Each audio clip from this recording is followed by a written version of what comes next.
Reality show താരം ജിൻഡോയ്ക്കെതിരെ മോഷണ പരാതി. എറണാകുളം വെണ്ണലയിലെ ജിമ്മിൽ നിന്ന് പണവും രേഖകളും മോഷ്ടിച്ചുവെന്നാണ് ജിം ഉടമയായ യുവതിയുടെ പരാതി.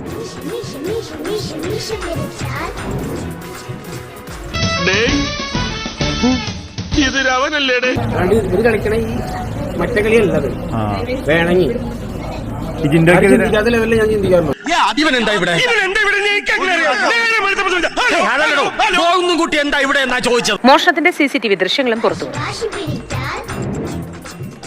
ഒരു കാര്യം ഞാൻ തീരുമാനിച്ചു. 1000-10,000 രൂപ റേഞ്ചിലുള്ള ഇടപാട് നഷ്ടമാണ്. വലുതിനും ചെറുതിനും പ്രയോഗിക്കുന്ന ബുദ്ധി ഒരുപോലല്ലേ? അപ്പൊ പിന്നെ എന്തുകൊണ്ടൊരു വലിയ ഇടപാട് ചെയ്തുകൂടാ? ബിഗ് ബോസ് സീസൺ 6-ലൂടെയാണ് മലയാളികൾക്ക് ജിൻഡോയെ പരിചയമാകുന്നത്.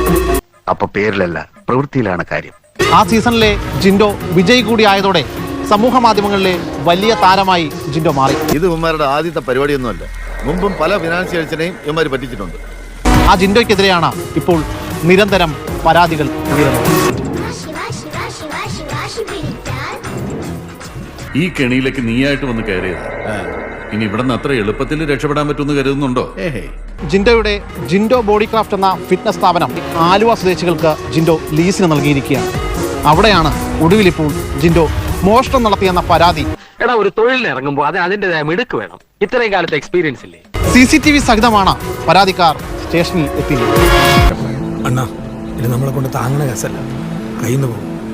കയ്യിലുള്ള താക്കോൽ ഉപയോഗിച്ച് ജിമ്മ് തുറന്ന ശേഷം ഒരു കള്ളനെ പോലെ പതുങ്ങി മേശയുടെ അടുത്തേക്ക് ചെല്ലുകയും മേശയിലുണ്ടായിരുന്ന രേഖകൾ കൈക്കലാക്കുകയും അവിടെ ഉണ്ടായിരുന്ന പണവും അപഹരിച്ചുവെന്നാണ് ആലുവ സ്വദേശികളുടെ പ്രധാനപ്പെട്ട പരാതി. ഇതിനാണ് അവനവൻ പാരാന്ന് പറയുന്നത്. നിരവധി ക്രിമിനൽ കേസുകളാണ് പോലീസിന് മുമ്പിൽ ഉള്ളത്. ഒടുവിൽ ആലപ്പുഴയിലെ ഹൈബ്രിഡ് കഞ്ചാ കേസിൽ ചോദ്യം ചെയ്യാൻ വിളിപ്പിച്ചതുൾപ്പെടെ.